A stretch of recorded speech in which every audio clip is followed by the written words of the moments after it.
الله أكبر كبيرا والحمد لله كثيرا وسبحان الله بكرة وأصيلا.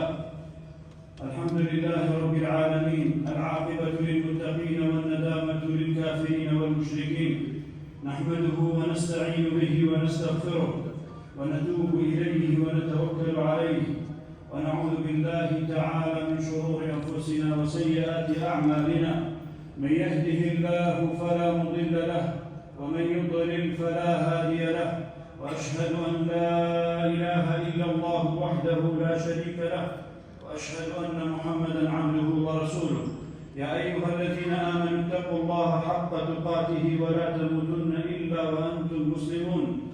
يا أيها الناس اتقوا ربكم الذي خلقكم من نفس واحدة وخلق منها زوجها وبث منهما رجالا كثيرا ونساء، واتقوا الله الذي تساءلون به والأرحام إن الله كان عليكم رقيبا.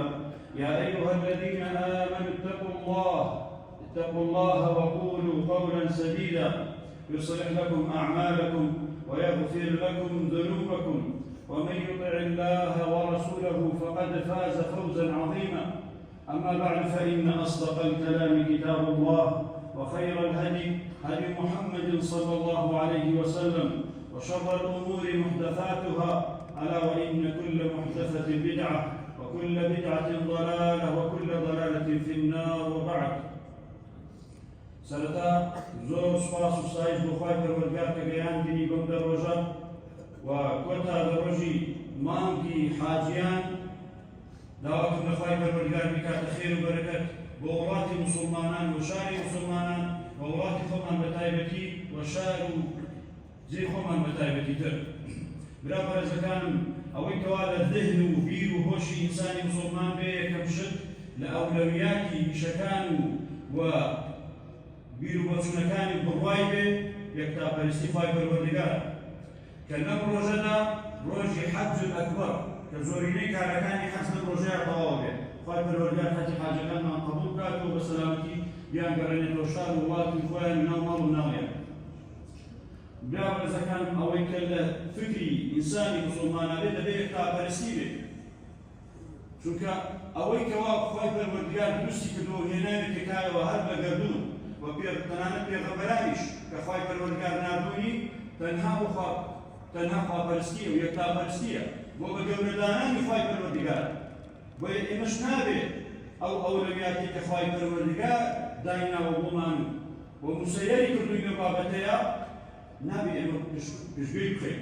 یەکتاپەرستی خوای پەروەردگار لە پێشی هەموو کارەکانمانەوە بێت و عیبادەتەکانمان بێت. و یەکێکیش لەو عیبادەتە گەورانەی کە لەم ڕۆژەیە ئەنجامەدرێت ئەوش قوربانیکردنن.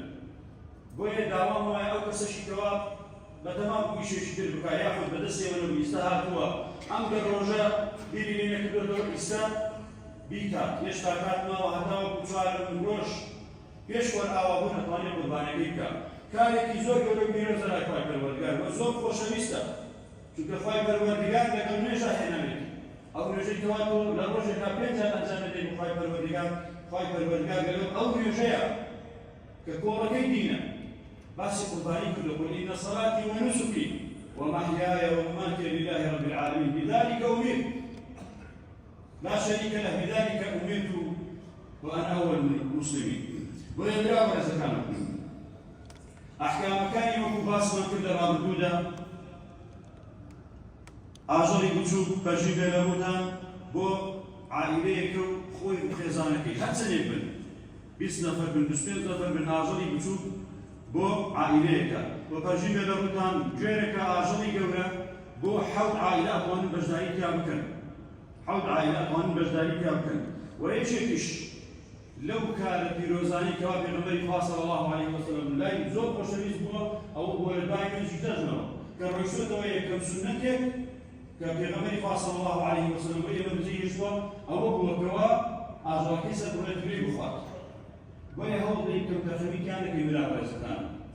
ئەمە سنەتی باوکە ئیبراهیم عەلەیهی سەلام لەوە بۆمان بەجێماوە و پێغەمبەری خوا صلی الله علیه وسلم و هەموو 10 ساڵە سەر یەکتری قوربانی کردووە. سنەتێکی ماکردەی پێغەمبەری خوا صلی الله علیه وسلم هەوڵ بدەین پشتگوێی نەخەین. ئەو بدەین سنەتی پێغەمبەری خوا صلی الله علیه وسلم پشتگوێی نەخین بۆ بەتایبەتی ئەم کارێک کە لای خۆی پەروەردگار زۆر گەورە و پیرۆز ئاژەڵ سەربڕین دەبێنە خۆی پەروەردگار. پاشان برا بەرزەکانم ئەو کەسێکەوە قوربانی ئەکا ڕەحمەتی خۆی پەروەردگارتان دەبێت. پاشە ڕۆکەی پەرژین دەدەوتان لەسەر شوێنی شتەکان فڕێمەدەن. خێرێکی گەورە ئەکەی کە لەلای خۆی پەروەردگار زۆر گەورە و پیرۆزە بەدوای ئەوەیە تاوانێک مەکە کە ئەو ناوە بچێت ببیتە مانەی بێزاری بۆ خەڵک و عەزەتدانی خەڵک. لە شوێنی خۆیان فڕێدن با دوورکەویتەوە با چەندێ عەزەت بخۆی بەڵام خۆت تاوانبار مەکە.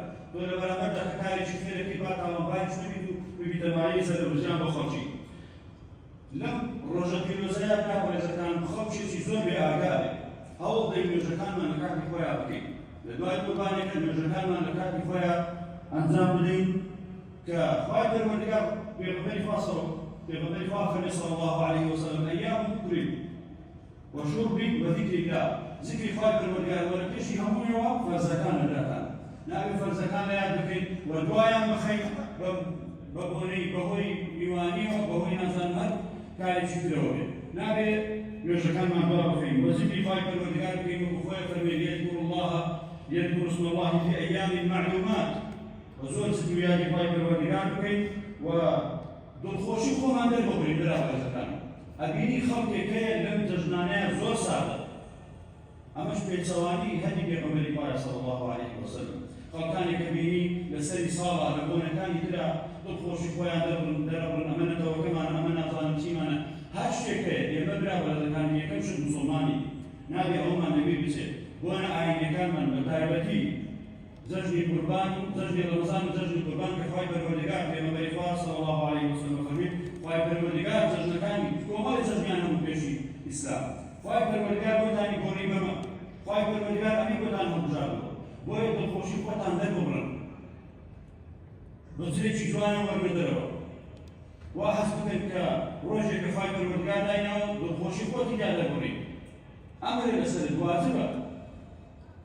بۆیە چەند کەسێک کە بینی زۆر دەمچاوێ بینی گورژ و مۆلە و ڕومۆچە برابەرزەکەم وەڵڵاهی تاوانبارە بی واجبە لەسەر دڵخۆشی خۆت دەربڕین لەم چەند ڕۆژەیە واجبە لەسەرت جلی جوان بکەیت لە بۆنەکانی ترا جلێکی جوانە خۆشی بەڵام لە لەم دوو جەژنی کە خۆی پەروەردگار دایناوە ئەبینی بەداخەوە پێچەوانی سنەتی پێغەمبەری خوا صلی الله علیه وسلم. بەڵام ئاگاداری دڵخۆشی خۆشمان لە سنووری خۆی پەروەردگارە دەبڕین دڵخۆشیەکەمان لە سنووری خۆی پەروەردگار بێت سنووری خۆی پەروەردگار نەبەزێنین خۆی پەروەردگار تۆڕە نەکەین ڕاستە جەژنە دڵخۆشی خۆمان دەرەبڕین جلی جوان لەبەرەکەین سەردانی وەسیلەی ڕەحم جێبەجێکەین بەڵام ئاگادار بین سنووری خۆی پەروەردگار نەبەزێنین خۆی پەروەردگار تۆڕە نەکەین. جەژنە واتە خۆشی دەربڕین واتە سیلەی ڕەحم واتە بەتینکردنی نێوان برایەتی نێوان موسڵمانان نەک ئازادی وەرجهاڵی تاوان هەیە بیکەین. کاتێکش کە سیلەی ڕەحم ئەگەیێنی ئاگاداری چەند خاڵێک بین. یەکەم لەم ڕۆژەیە ئاگاداری خوشکەکانمان دایکەکانمان کچەکانمان بین بەڕاستی بۆ کارێکی زۆر سەرەکین بۆ بەلاڕێگرتنی خەڵکین و بەتایبەتی گەنجەکان. برابەرزەکان خۆی پەروەردگار مەسئولەیەکی داوەتە سەر دەبێت بە جوانی ئەو ئەکە جێبەجێ بکەیت کچەکەت نەک چەند ساڵێک بێت گوێی من دەردەی دوایی گەورە بێ چاکە بێت نەبراکەم تۆ لەسەر ڕووتی ڕایگەری لەسەر تەبەڕوج و سوفوری ڕایگەری بە چی چاکە بێت بە چی زەمانی بکەیت ئاگاتان لە موبایلەکانیان بێ ئاگاتان لە هاوڕێکانیان بێ ئاگاداری تێکەڵاوەکانیان بن بۆ چۆڕن بۆ چۆ دێن خوشکەکانتان دایکتان ئاگادار بن برابەرزەکان.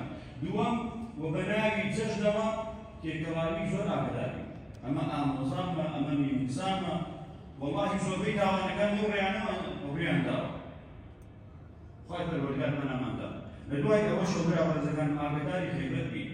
ئێمە چەند ڕۆژێک کە خۆی پەروەردگار پێمانی بەخشی ئەم فورسەتە کە تاعات و عیبادەتی تیا بکەین و بەتایبەتی دوێنێ کە ڕۆژی عاتفە بوو کە ئەجر پاداشتی ئەوە بوو تاوانی 2 ساڵ بسرێتەوە ئەو ئەجر پاداشتە لە ڕۆژەیە بەدەستێنا هەوڵ بە پارێزگاری لێ بکەین چونکە گرنگ کە ئەوەیە کە تۆ کردەوەی چاک دەستپێی گرنگ ئەوەیە چۆن تۆ پارێزگاری دەکەی چۆن تۆ ئەم کردەوە چاکە ئەبێتەوە بۆ لەگەڵ خۆتا بۆ قەبر قیامەت سوودی لێبگیری بە غەیبەتکردن و بە تاوان لەناوی نەبێت کاتێک کە تێکەڵاویەکەی نووسری ڕەحمەکەی ئاگاداری غەیبەت بین براکان خاڵێکی تریش براوەرزەکانم تەعسیە دووبارە نەکەینەوە ڕۆژێکی ئەو ڕۆژێک کە خوای پەروەردگار دایناوە دڵخۆشی خۆت دەربڕی بەڕاستی تاوانێکی زۆر گەورەیە تۆ بێ ڕێک بێ چاوانەکەی جێبەجێ ڕێک ئەوە بکەیتەوە کەسێک کە ساڵێکە باوکی وەفاتی کردووە خوشکی وەفاتی کردووە برای وەفاتی کردووە